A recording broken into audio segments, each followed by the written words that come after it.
पंजी पातशाही गुरु अर्जन देव साहब की वाणी बख्शिश है। गुरु साहब फरमा रहे हैं, पूर्ण गुरु के मिलने पर लोक परलोक का सुख मिलता है। मैं समझ रही हूँ कि आपने जो अभी ये चालिया किया उसमें आपको काफी अनुभव हो गया होगा कि अपन अच्छे से मन लगाकर भक्ति करते हैं तो हमारे काम कैसे संवर रहे हैं।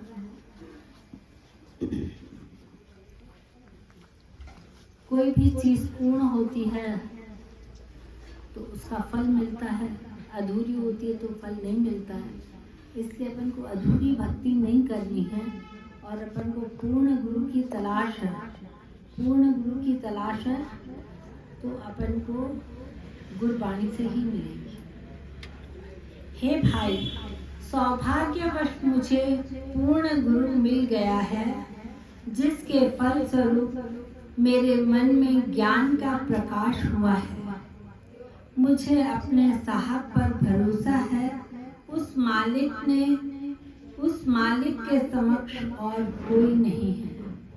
जब ऐसा विश्वास अपने ऊपर आएगा ना कि उस मालिक के बराबर और कोई नहीं है, ऐसा विश्वास आएगा ना, तब आप समझ लेना कि गुरबाणी असर कर रही है। अभी पता है अभी तो हम लोग बोलते हैं कि हाँ गुरबाणी में बहुत ताकत है, लेकिन जब अपने ऊपर बीतती है ना उस समय अपन डगमगा जाते हैं। कैसे बीतती है कि जैसे देखिए आपका कोई काम होना है, उसके लिए आपने चालीसा किया, अरदास करवाई, पाठ किया, वो काम नहीं हुआ। इस बीच में आपको कोई ऐसा व्यक्ति मिल जाए जो आपको बोल दे कि तेरा काम नहीं हो रहा, तेरा काम नहीं हो रहा, चल मैं तेरे को उसके पास लेके चलता हूँ, वो पानी पढ़ के और तुमको पिला देगा, तेरा काम हो जाएगा। तो आपका मन बोलेगा हाँ चला जाऊं, हो सकता है मेरा काम हो जाए। और आप चले भी जाओगे, आपका काम भी हो जाएगा, लेकिन आप एक पूर्ण गुरु को छोड़ दोगे। क्या हुआ कि एक सत्संग में एक बच्चा बहुत मस्ती कर रहा था, बहुत मस्ती कर रहा था। तो वो जो कीर्तन कर रहा था उसको बहुत डिस्टर्ब हो रहा था। तो उसने पूछा भाई ये बच्चा किसका है? तो एक माता खड़ी हो गई, बोले बाबा मेरा है।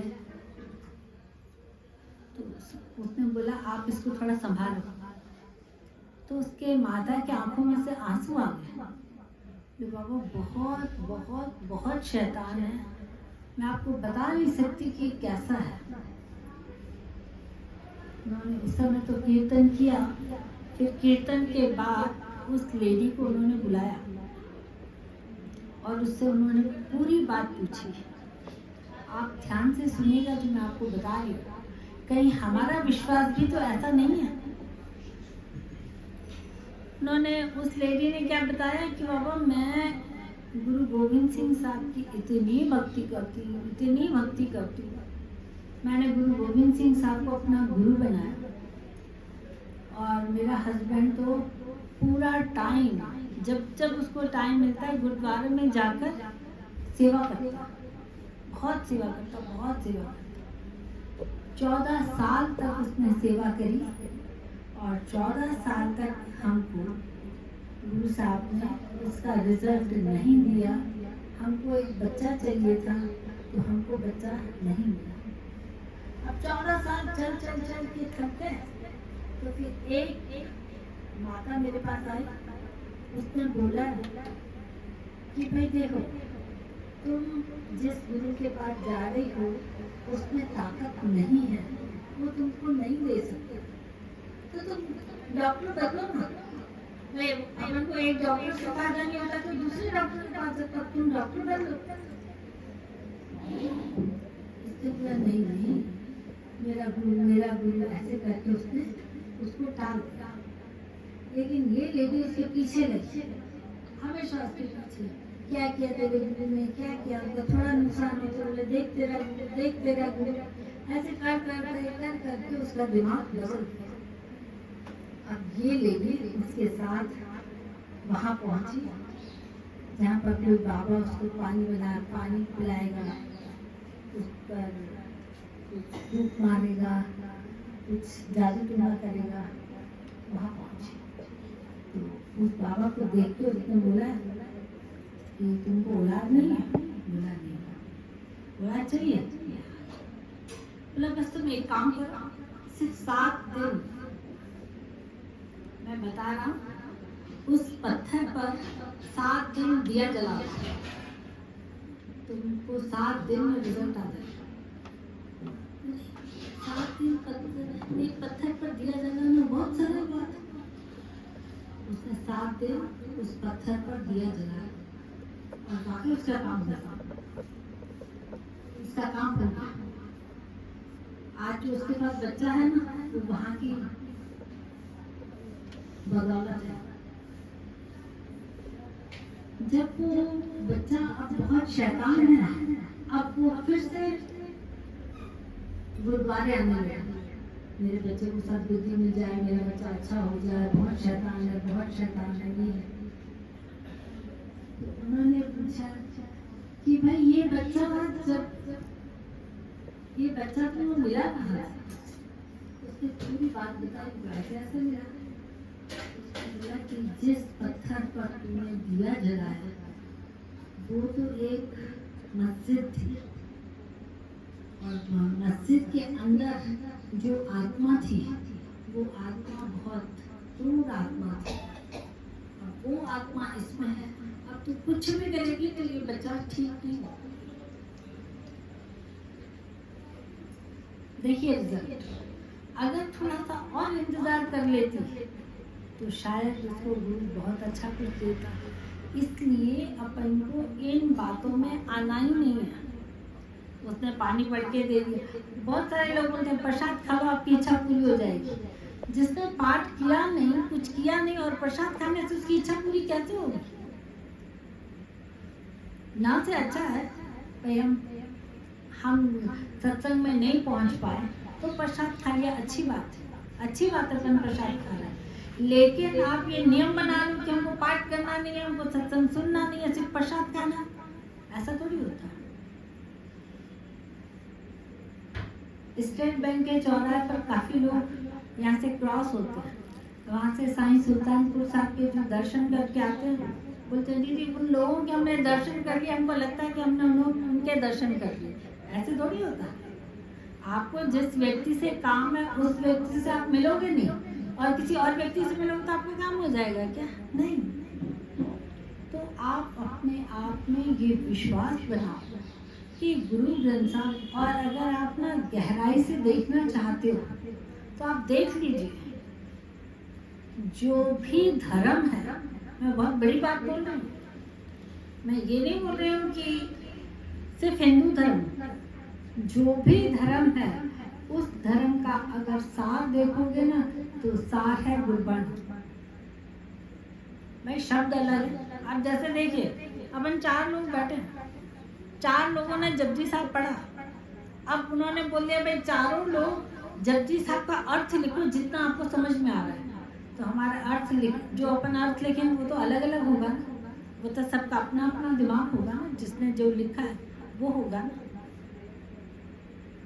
तो ये जो धर्म है वो सिर्फ ऐसा है, एक चीज है, भगवान एक, लेकिन हम लोगों ने उसको अलग अलग कर दिया, ये तेरा, ये मेरा, ये ऐसा, वो ऐसा।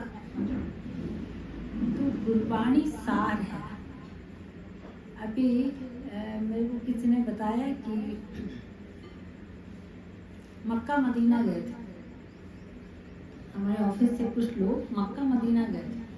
अब मक्का मदीना की यात्रा बहुत कठिन यात्रा है। पता है उन्होंने क्या बताया? बोला कि मैडम सबसे पहले जब हम घुस रहे थे तो हमको एक गुरुद्वारे में मत्था टेकना पड़ा। मतलब गुरुद्वारा ऐसा ही बना हुआ था, लेकिन उसके नीचे अगर हम देख रहे थे तो गुरु नानक साहब का स्वरूप था। वो उसके दर्शन करके फिर हम आगे बढ़ रहे थे तो हमको मक्का मदीना के दर्शन हो रहे थे। और ऐसी बात मैंने अजमेर के लिए भी ऐसी सुनी है, मैंने देखा नहीं है लेकिन मैंने सुनी है कि अजमेर की दरगाह में भी अगर आप जाओगे ना, दर्शन करोगे ना, तो एक छोटा सा छेद है, उस दरगाह के पास एक छोटा सा छेद है। उस छेद में आप देखोगे तो वहाँ आपको शिवलिंग पहले दिखेगा, उसके बाद आपको वहाँ के दर्शन। मेरे कहने का मतलब ये है कि देखिए, अपन भाग्यशाली हैं कि गुरु साहब ने अपन को सच्चा और साफ रास्ता बताया कि आप गुरबाणी को जपो, आपके काम होंगे। अगर आपका कोई काम नहीं हो रहा है तो आप समझ जाना कि आपके नसीबों में वो नहीं है। आप अपने मन को समझा दो। वो माता अगर अपने मन को समझा देती कि मेरे नसीबों में बच्चा नहीं है, मैं गुरु का दर नहीं छोड़ूंगी, तो उस जो शैतान बच्चा उसके साथ है वो नहीं होता ना। अब ऐसा शैतान बच्चा जो उसको जीने नहीं दे रहा। मैं आपको बता रही, आपने भी पढ़ा होगा, मेरी बात नहीं है, अभी लगभग 1-1.5 साल पहले की बात है। भोपाल का बच्चा था।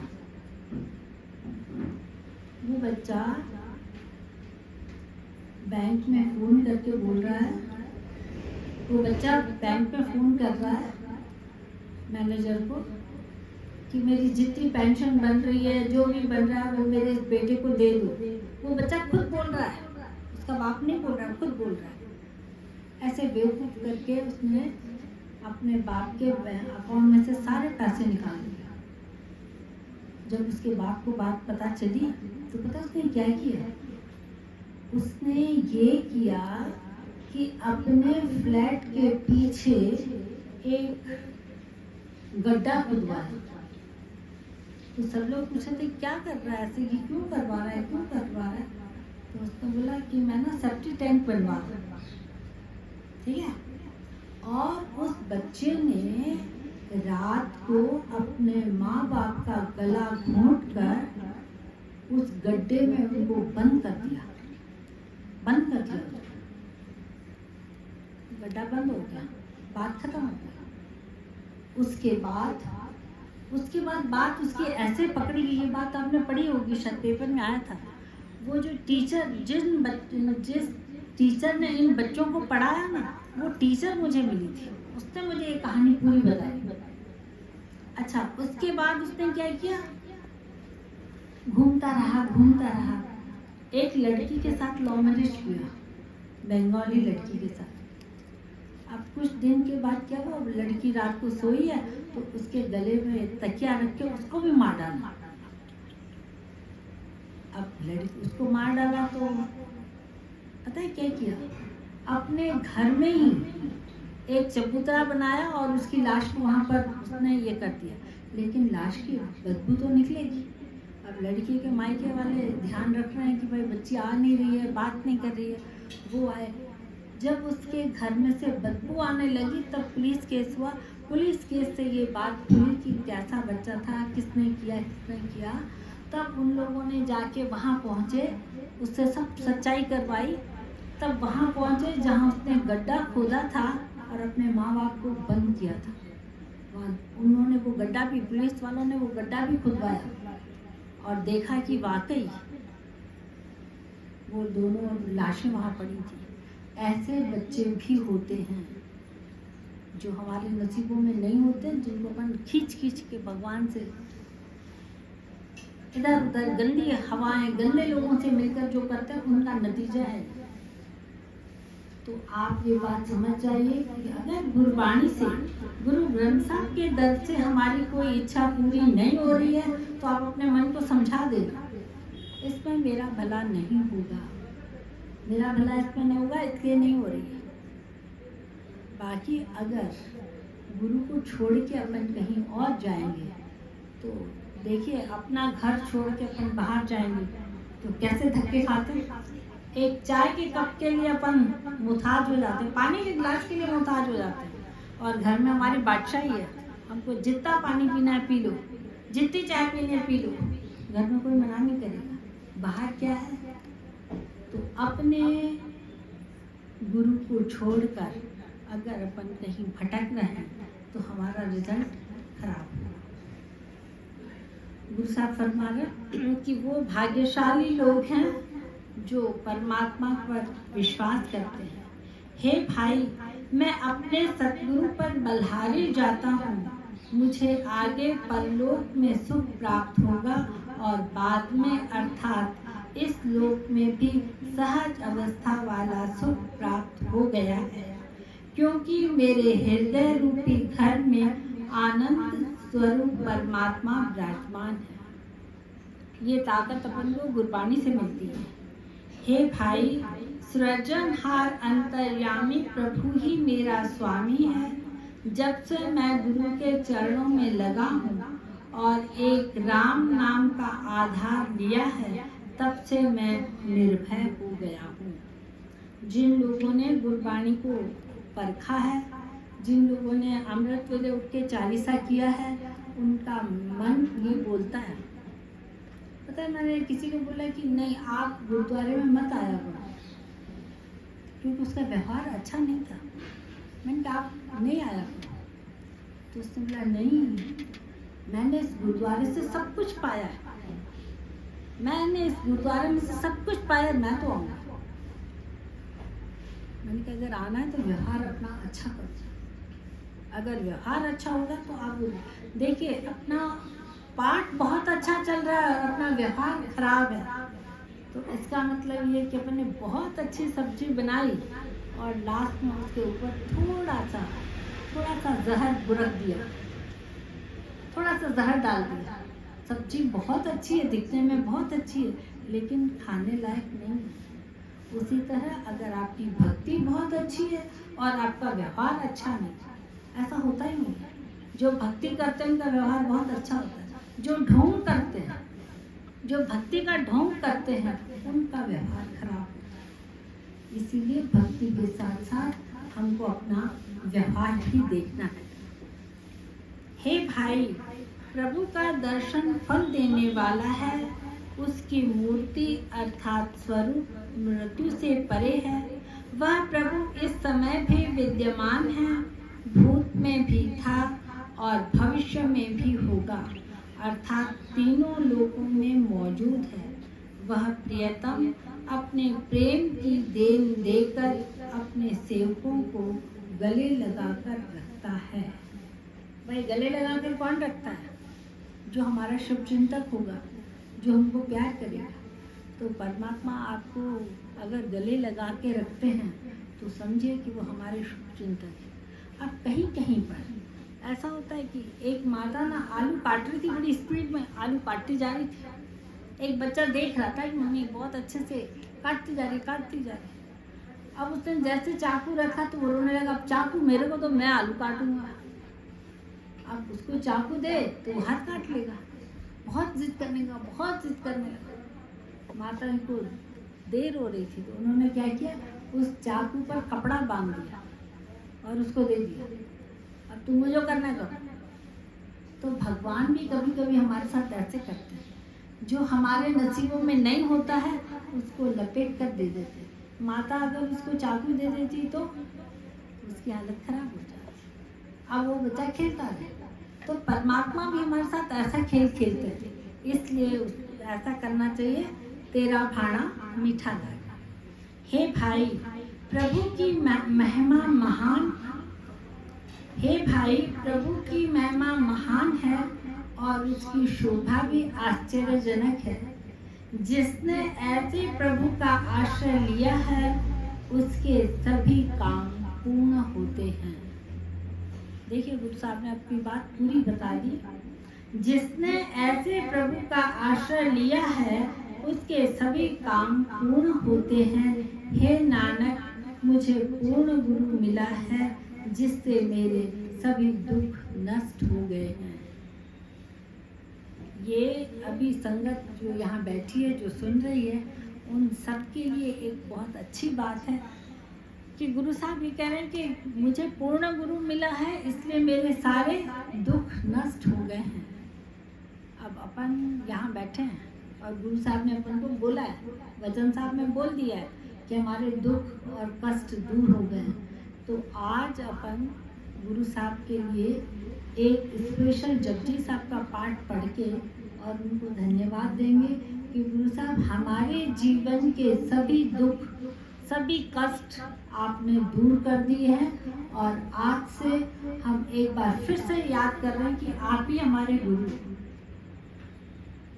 आप ही हमारे गुरु। इसके लिए मैं आपको कुछ नहीं करूँ कि गुरु साहब पर आप कुछ प्रसाद चाढ़ो, ये नहीं।